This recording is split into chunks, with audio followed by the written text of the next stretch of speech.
Good afternoon. You're listening to the Mother's Justice Show at 11:50 a.m. KKNW. I'm your host, Reverend Walden. It's my joy to be on the air.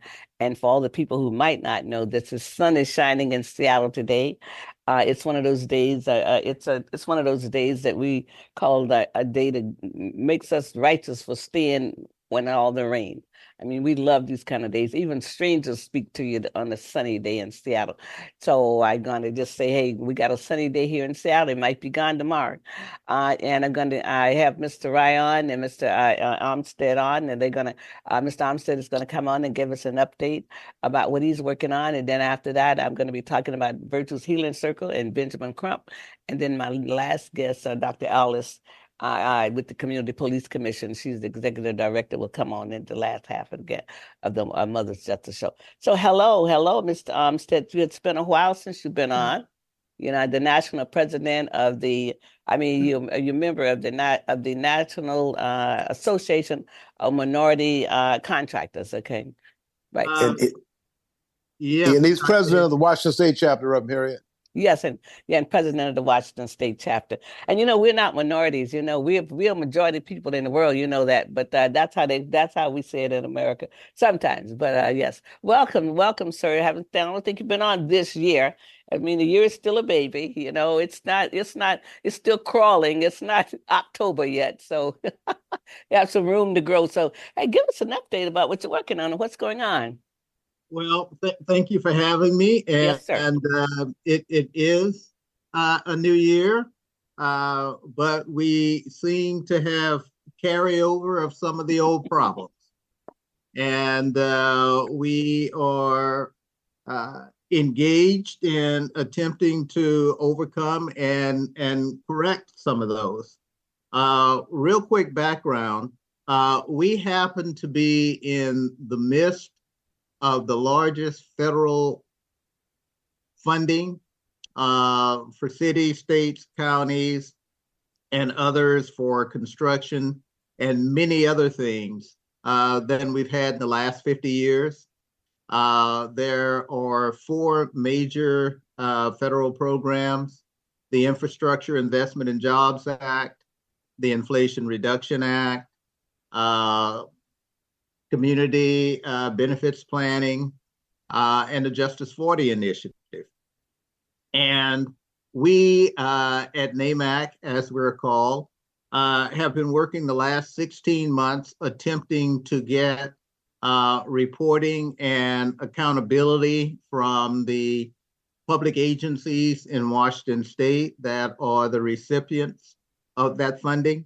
And specifically this time, because those pieces of legislation have specific requirements to work with underserved communities that have not traditionally been worked with through the funding mechanisms that are included in these acts, and to include our communities in the planning for how these programs and projects will be developed and administered.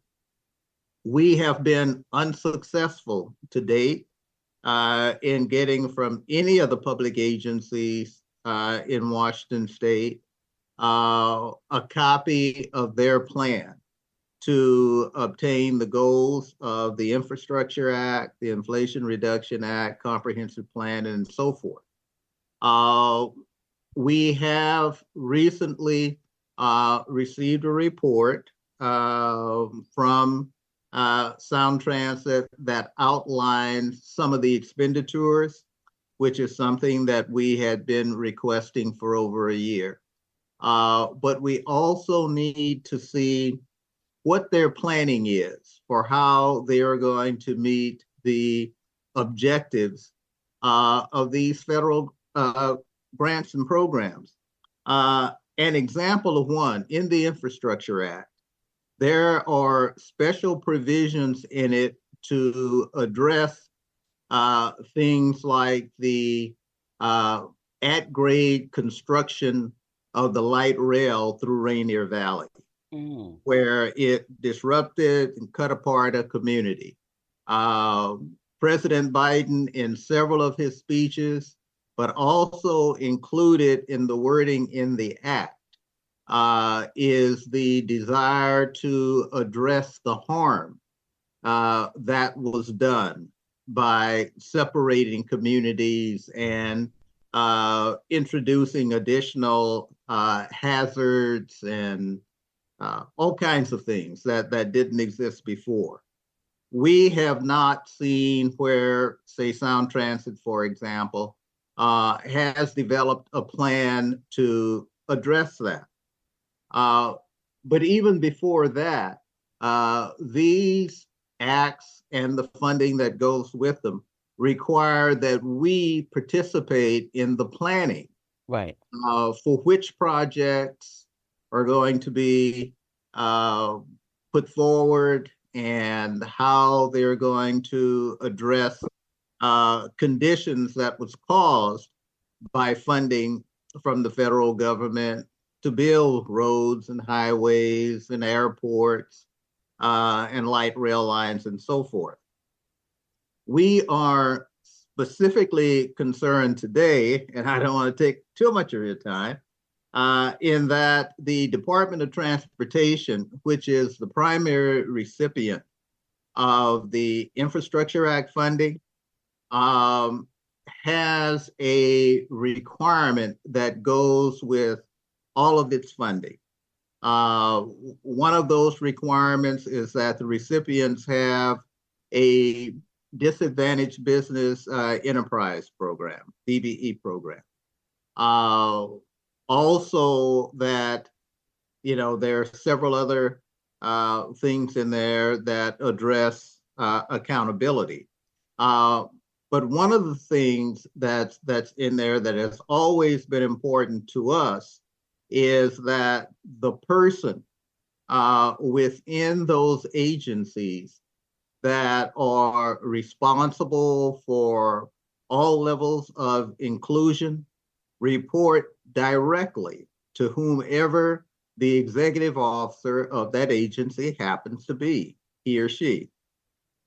And over the years, we have occasion where we have had to remind some of the public agencies in Washington State of this requirement, which is a condition of receiving that federal funding.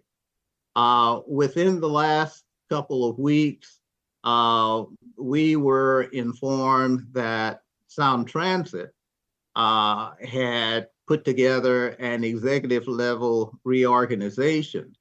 And in that reorganization, that position that had previously reported directly to the chief executive was lowered or demoted or reorged down to a position where they would report through someone to the executive director.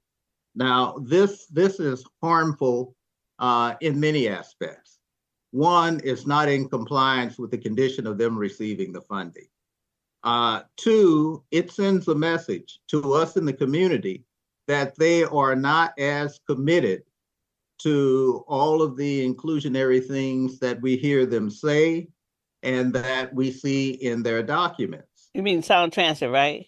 Yes. Yeah, because see, they've never been committed. I mean, because Berlin did a report on them many, many years ago on how they what Sound Transit was doing at that time. So you're right about that. Yeah, and decades ago, we went through the same situation with them where they had to be reminded that this was a condition of their receiving funding. But their board of directors and others within the agency are quick to talk about how committed they are to the community and all of the things that they're going to do for the community. But what are we going to do? I mean, is anybody in the governor's cabinet that we can report this to, or it's just we're talking to ourselves? Or what are our steps? What are we going to do? Well, in this instance, the first thing that we do is to report this executive reorganization to the Sound Transit Board of Directors. Okay. They are in a position to correct it. Okay.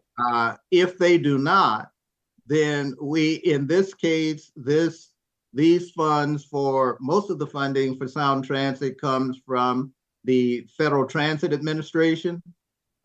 We can go to them, then from them, we can go to the Secretary of Transportation and to the Biden administration if necessary. Let me interject, Bob. Yeah, because Reverend Harriet, I want you to understand that over the weekend, I sent out about 68 emails. Okay. I also sent out the federal regulations. And I also suggested that Thursday is a Sound Transit Board meeting, right, which will happen at 1:30. I mean, I know there's a Taiwan on at the Fairmont Olympic Hotel, but it might be a good education for Dr. James Carter to bring some of them young brothers down to the Sound Transit Board meeting so they can see what they have to do in the future. So they might as well prepare them to fight right now. Right. But I sent most members of the clergy. I got a copy of what was happening about the board meeting, and I also sent out a copy of the federal regulation that requires what President Armstead just mentioned. And I hope I have your right email address. But well, about you probably do. But I know you have so many. But anyway, I want you to know that that's what one of the things NAMC has done so far through myself is to send out the information so people will be apprised of what's happening. And we're going to be working on trying to get folks to the board meeting. And the African American board members on Sound Transit's board received a copy already. Well, Sound Transit has had this history.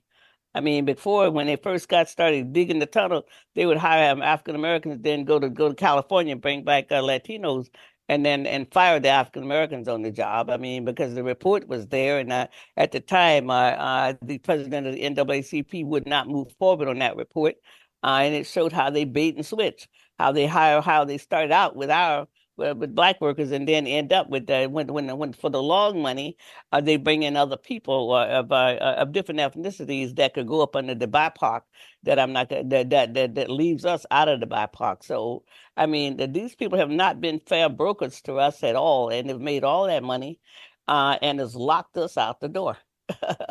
Going all the way back to doing the tunnel. Didn't they break the machine out there of doing the tunnel? They just like our long memory. I mean, we just can't help that we like the elephant. So, yeah. Well, we have to remember and we have to act when there are opportunities to act. That's right. And as Eddie stated, attending that Sound Transit Board meeting on Thursday is an action that we can take to correct this particular problem. Okay. Yeah. Okay. Wow. And this is good to get that out, today. I mean, and all to continue with that. And I will read the email. I just don't think I can come on Thursday, but I mean, I'd like to know about the next ones and see how we can organize some people to come. Well, Reverend Harriet, Dow Constantine is the chair of the board, and Mayor Bruce Harrell is on the board. Mayor Victoria Wooders out of Tacoma is on the board. King County Council Member Gurme Sahali is on the board. The executive director of the Commission on African American Affairs, Ed Prince, is on the board. Okay. They all have received this information already. So if anybody would go and look up the Sound Transit Board, if there's one of your representatives, your council members, we're asking you to please contact those individuals to let them know. That way we can do a preemptive thing as opposed to showing up. Let's inundate, express our dissatisfaction to those elected officials through emails and also phone calls. So thank you very much, Rev. Harriet. Yeah, that's one thing that I personally can do is do some phone calls. But that Thursday is already taken. I can do that piece personally. But like we talk about all the time, Mr. Armstead and Mr. Wright, is that this is just a recurring theme in our life in America. I mean, and to think that now, I mean, I heard something that's. It goes with this, but not with this, that they want to take the diversity and whatever out of the medical schools now. I'm saying, well, I guess Meharry Medical School will be full of people again going to school. So now they want to train doctors or medical people who have no awareness of other people and how their body functions. So this is the sad thing about this, Rev. Harriet, is that effort to deny Black folks equal access to education and contracts is headed up by a former Trump aide by the name of Stephen Miller, and another guy by the name of Ed Bloom, and they're getting millions of dollars from Elon Musk. And the ironic thing is that those two folks are both Jewish. Well, that doesn't make any more. They had Jews who work with Hitler. I mean, really and truly. Yeah, but I'm just saying, though, right now we see what's going on. And the fact that when I look at my history, and I've been on my Facebook page, the number of black soldiers, the 761st Tank Battalion, the Black Panthers, 183rd, they freed Jews from probably Stephen Miller and Ed Bloom's great grandparents from concentration camps. So that's the part that bugs me. And now we have another situation in the Middle East that I won't delve into right now. But the first 3 people to die over there in support of Israel were black from Georgia. Well, but what we can say is that we support people who continuously to stab us in the back. And I just think it's time for us to get really, really understanding that we are the cheese that stands alone. And then you plot your life that way. I mean, we look for these people and they're not there. And I'm going to take on Stephen Miller on Twitter. I mean, out there, I'm going to, ask him when his ancestors came to America. And now, I mean, we have a right to ask it everything that we're asking for. Because even Mr. Armstead, if he's in construction or he's in, in that work, that most everything that was given, most everything good in America came from us. Came from 400 years. Like my daughter said, we built this joint for free. Oh, yeah, but also medicine. I mean, space. Elon Musk would not be able to go to space if it wasn't for who? Katherine Johnson. Okay. So, all right. All right. But this is wonderful. I'll do my part on this. And Mr. Armstead, now I thought you had a little something about some grants or something about Black people getting grants. That was something that you had talked about a little earlier, Mr. Ryan, about grants. There were. There's some information regarding grants for nonprofits and for churches. Okay. For energy, windows, HVACs, and stuff like that. Okay. And what I'll do is I'll have ask. I can send you the information I got from Chairman Armstead. I mean President Armstead. I'll just send that to you. Then that way you'll have it. All right. Well, I appreciate you all always coming on and keeping us abreast, of what's going on. Because as Marcus Garvey said, we have to organize for our own self-protection. I'm a Garveyite, okay? I don't move on that. For our own self-protection. Nobody else. No cavalry is coming for us. We are our own cavalry, okay? We are the cavalry. Yeah, we are the cavalry. We have been for 400 years. Oh, yeah. So thank you so much for coming on to the Mother's Justice Show, and I'll do my part, okay? Thank you very much, Reverend. All right, thank you. All right. You listen to the Mother's Justice Show at 11:50 a.m. KKNW. I'm your host, from Walden. We'll be right back. The Mother's Justice Show is brought to you by H.G. Walden and the Virtues Healing Circles. Join us for Wisdom and Wellness with Reverend Walden, a monthly virtual and in-person healing circle that focuses on community healing and growth. Learn more at virtueshealing.com. That's virtueshealing.com. Also, be sure to join our healing group on Facebook. Again, visit us at virtueshealing.com today. Hi, this is Marilyn Milano. If you love animals, then please check out my new show, Love Has Many Faces, Tuesdays from 9 to 9:30 a.m. right here on Alternative Talk 1150. I'll be talking with rescue groups, animal advocates, and other organizations that help animals, sharing their stories and giving our listeners some tangible ways in which they can help make a difference. That's Love Has Many Faces, Tuesdays at 9 a.m. right here on Alternative Talk 1150, raising awareness, touching hearts, and saving animals' lives. On the path to good health and well-being, Alternative Talk 1150 is the station for you. Good afternoon. Excuse me. Good afternoon. You're listening to the Mother's Justice Show on 1150 a.m. KKNW. I'm your host, from Walden. It's my joy to be on the air. It'll be a few more minutes before my another guest comes on. I just wanted to talk a little bit about the Virtues Healing Circles. That's one of our sponsors. And True Transparency. I am Virtues Healing Circles. We are absolutely doing healing circles around Seattle, and I've created some Virtues cards. I'm using inspired by the Virtues Project. The Virtues Project is a project that is all over the world. Started about 34 years in Canada by some Baha'is, and now and lovely other people. They first stop in America was Seattle, over 30 years ago, and I have been a facilitator. The Virtues is a program that calls us to our highest and best good. These are virtues, these are characters of God that put in all people, and sometimes they're in potential. I mean, we can look around the world and we can maybe see that some people's virtues are in potential. But then you have other people who are working out with those virtues of kindness, generosity, joy, beauty, consideration, collaboration, unity, steadfastness, friendliness. All of these are virtues, and we're at our highest and best good when we come from that place in our heart to work with people in the world. And one thing about the Virtues Project and the Virtues Healing Circles that we're doing, it's a mini listening project. What it does is get you out your head into your heart immediately, because we can't solve the world's problems in our head. I mean, if it could, we wouldn't have wars going on in the world today. We wouldn't have over retaliation as an event that happened, and we see this happening in Gaza. I mean, we would have in the midst of this, we would have compassion. We could say, you know, two wrongs don't make a right. I mean, what is happening now is sheer destruction, and it comes from real dislike of other people and religion. Well, all these religions can stand this test of time.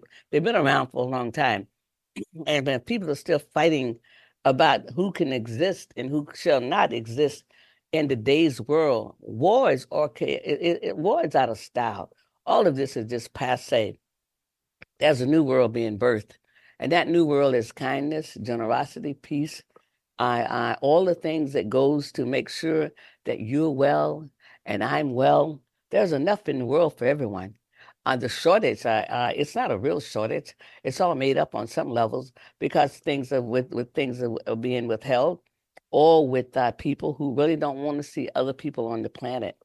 And you know, the great life started in Africa. I mean, we know that, and so we are available for Virtues for healing circles. And we'll be putting out more information about that. And we are available not only for our community, but in the community right now. I remember people who are suffering and who's going through trauma.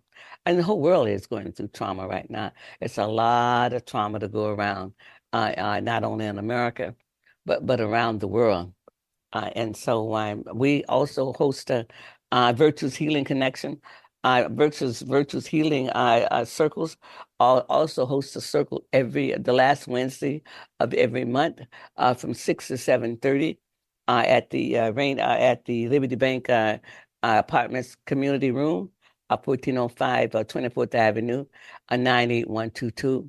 And I'm available for that. You can give me a call at 206 380-1710 if you want to know more about that. And also, we're available to work with people. It's a lot of families who is experiencing their loved ones who've committed suicide, and so we want to be available for parents also who's suffering and through this great tragedy of a great loss. And a lot of times the young people, I mean, a lot of times they're under the age of 24, that has taken their own life. And so we're so excited to be part of this new wave of life. It's not new. Love has always been around. It has never went out of style. It's just that it's been covered up. And people think they can get to nirvana with violence and hatred. That's like growing up in America again. It never went away, of course. It was just in a bottle. And the top has been taken off the bottle right now. And the genie, is out of the bottle. And the genie right now is not about love. It's about harm. It's about revenge. It's about all the things that's antithetical to people who say that they're Christians.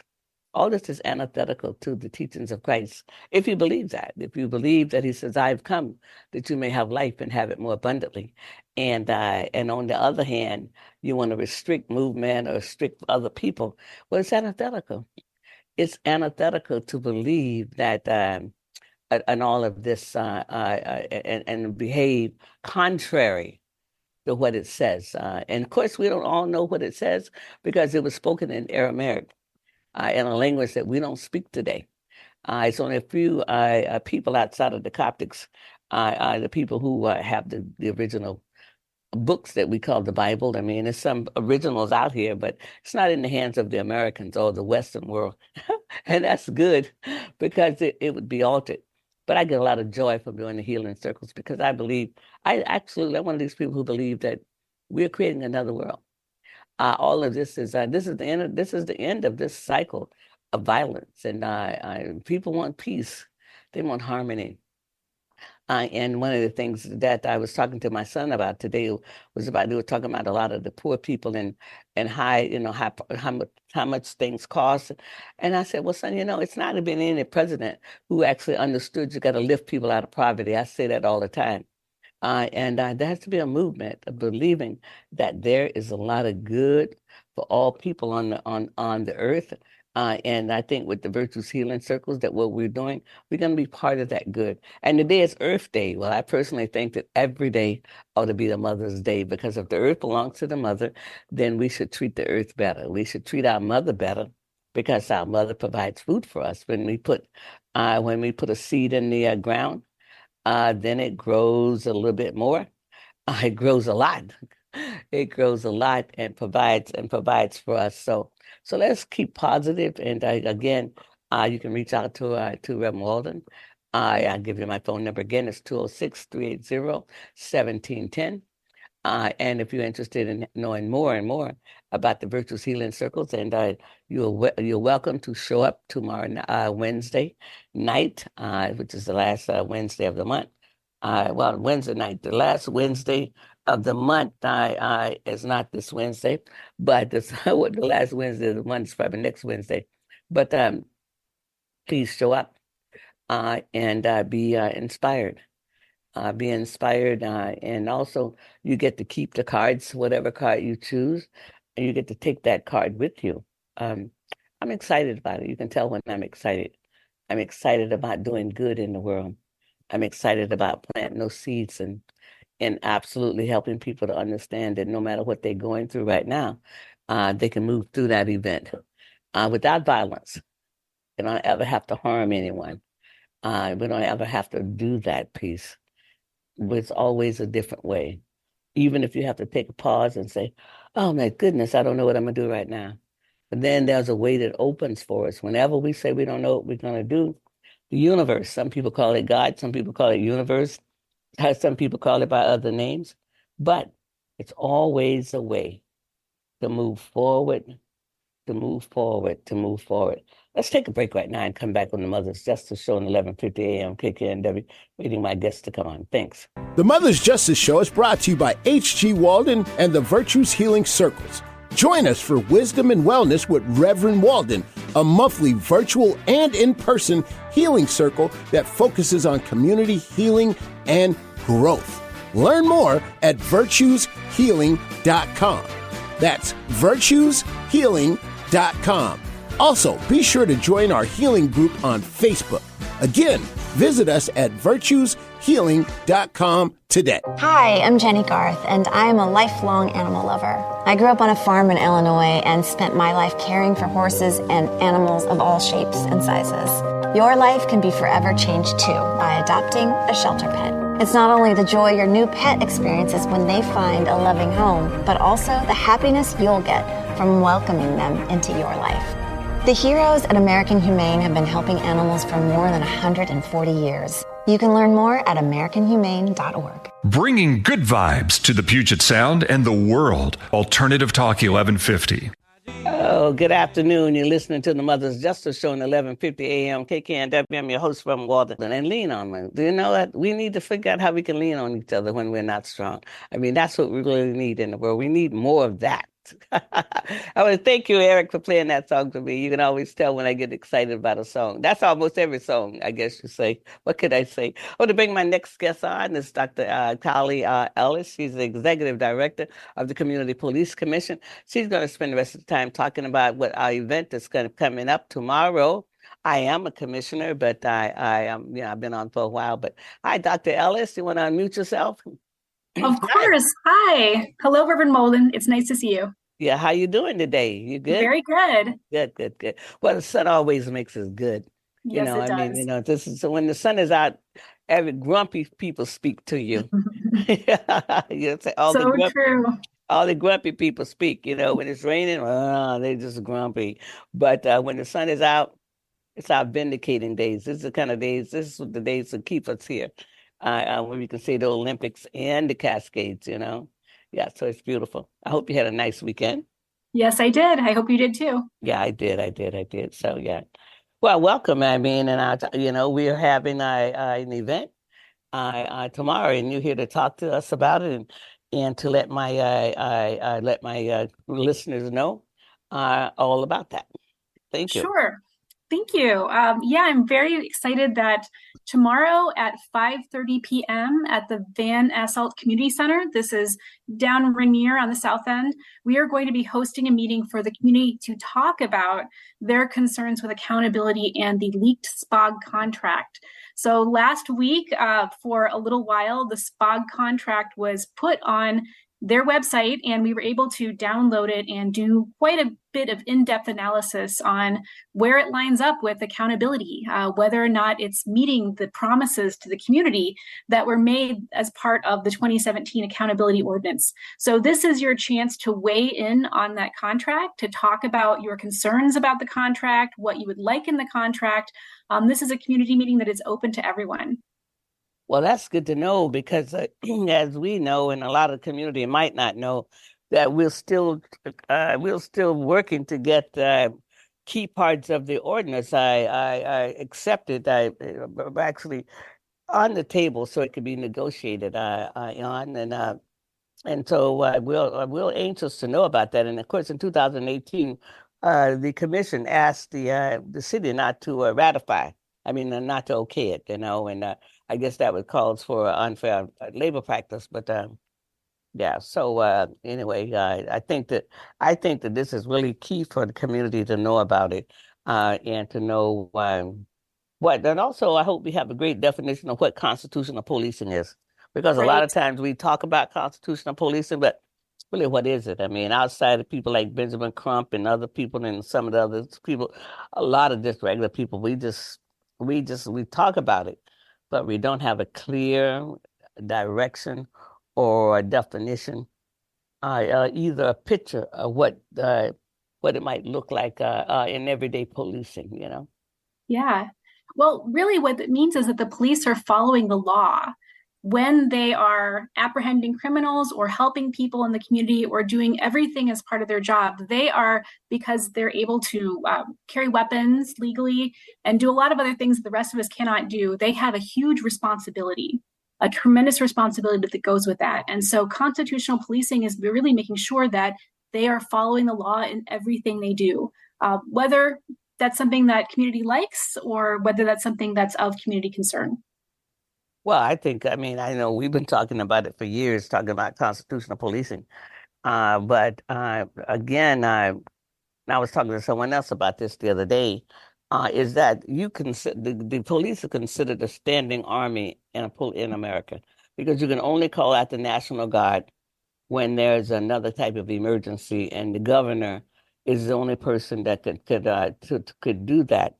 But if they were having a major event like the chopper, just say part of that, and I called out not only National Guard but maybe a mutual aid from other communities. Then when the legislature is going in every state, they're there to line up that make sure that whatever they have be protected. I mean, I got a call last Monday from a dentist, a friend of mine, whose family member was hurt in a police chase down in Tacoma the other day. Right, it was right through a school zone. Wow. And it was chasing a suspect who had died.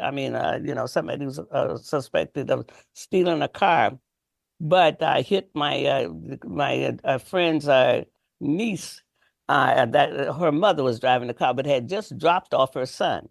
And so three or four cars piled up there, and they thought that the new law pushing back this, giving them more of a right was in effect, but that law doesn't go in until July, and they already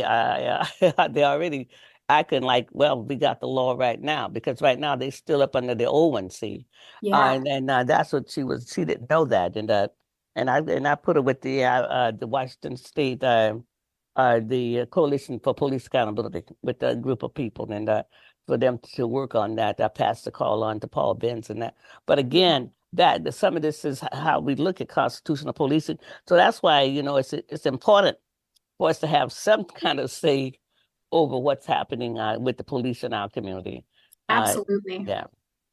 Yeah, and I'm excited about the meeting. The last time we had quite a few people there, because we had other people that was organized also, that was actually standing up for it. But they were, it was interesting because when you're standing up for something, you got to know what you're standing up for. Mm-hmm. And we were standing up because we knew that the contract didn't yield much, and that we had learned that if the contract don't yield much, it reverts back to the other contracts that's already won. And so for us right now, we're back to 2005 and 2006 in a lot of different areas. And I don't know if we might even have time to talk about that tomorrow, but it's taken us some places back that most of the community don't know about. See, and I don't remember all of them right now, but there's quite a few places that. Yeah, the landmark accountability ordinance that was passed in 2017 was really a commitment from city leaders to the community that this matters, that we care, that we are going to hold these law enforcement officers responsible for it. And we've been able to see in police contracts, which is the focus of tomorrow's meeting, how it's possible to include parts of the accountability ordinance in the contract. So the Seattle Police Management Association has had a couple contracts since 2017, and they have progressively included more and more accountability provisions from that ordinance in the contract.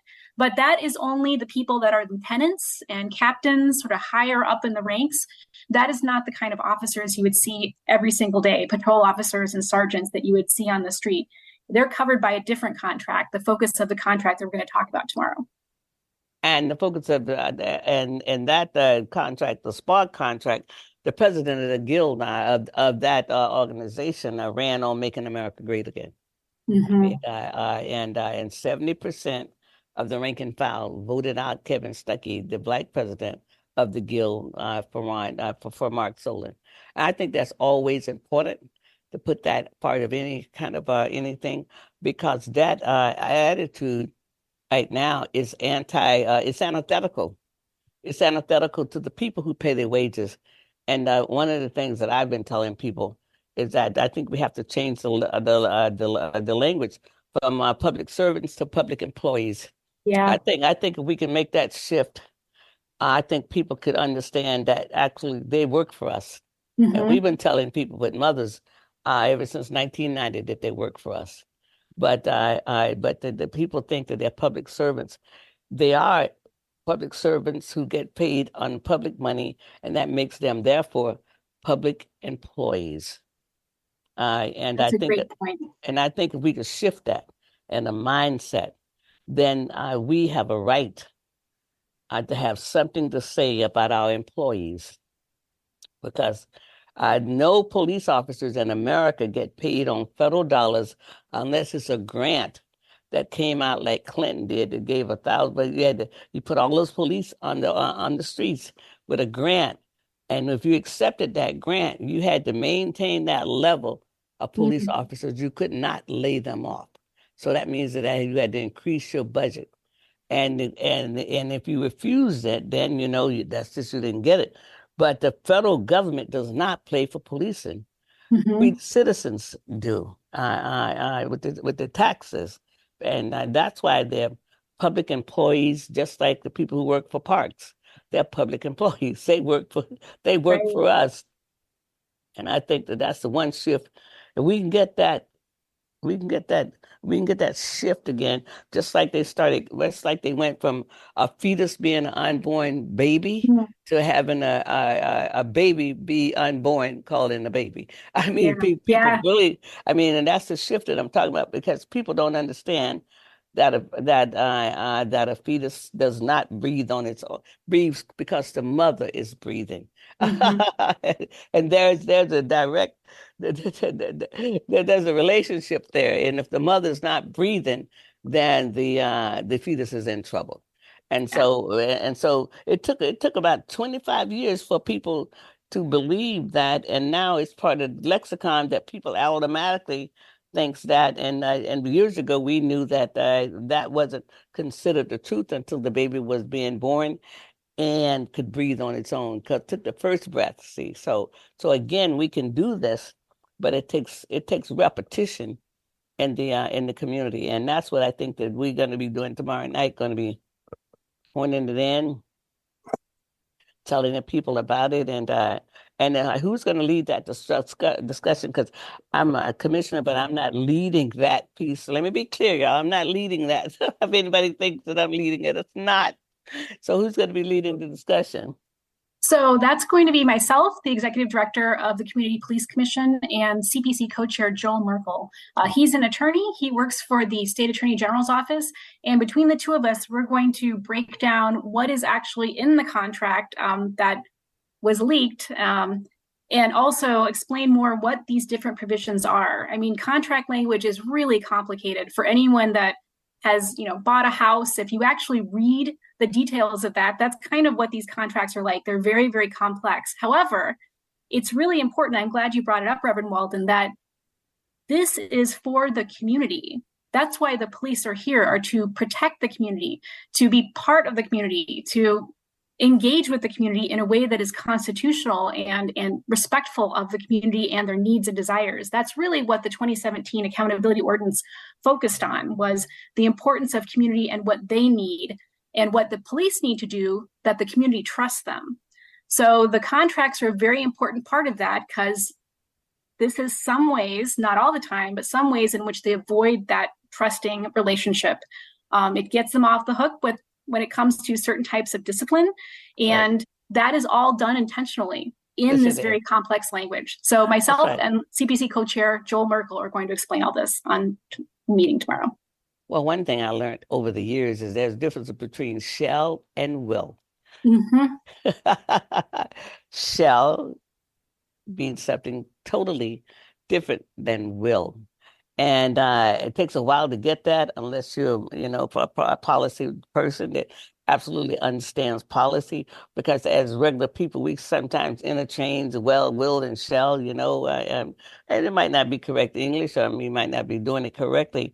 But when you're in this other world, and every sentence matters, every word matters, because one thing means that you might be able to hold somebody accountable, and the other one means there's a wiggle room there, and it's not going to be any accountability. And that's an amazing piece on and how the common man. I mean, and I count myself as the common man.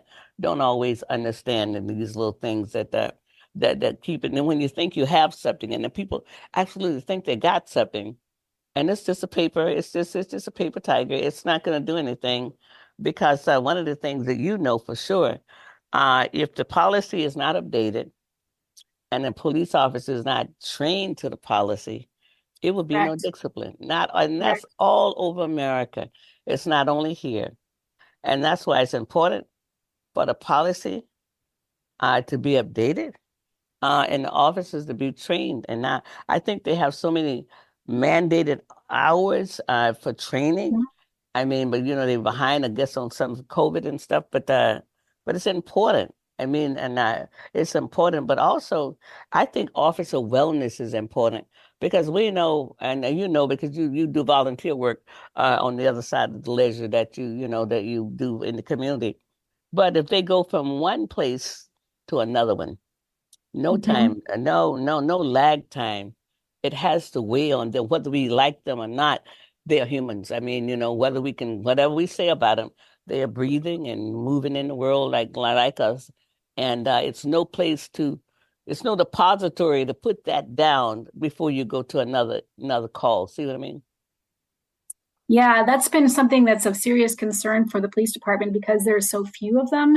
Right. They're far under what they were even 2, 3 years ago, and the city's been growing. The population of Seattle has been growing significantly. So this is something that, when you think about it, yeah, if you're an officer and there's, one shot and then somebody's hit by a car and then somebody's having their house broken into, you have to do those one after the other because you are the only one that can respond to those.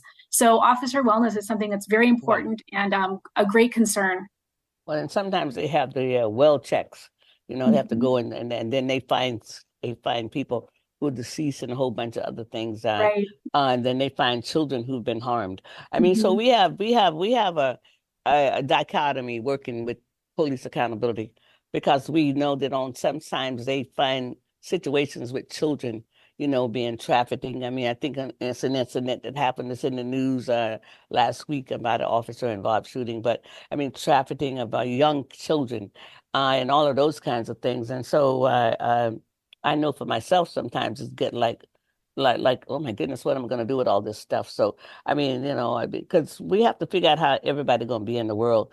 And although we're talking here about a better contract, we also know on the human side of this, they don't have hardly any downtime, and we Yeah. know that they really do need a downtime. So anyway, so let's give out the address again about our meeting tomorrow, and Sure. we'll have a little snacks there for people, right? Yes, there's going to be snacks. There's going to be soda and water and plenty to drink. That is at Van Assault Community Center. Mm. Don't remember the address off the top of my head, but I'm going to look it up. It's at That that is at oh my gosh. They are at 2820 South Myrtle Street in Seattle. right.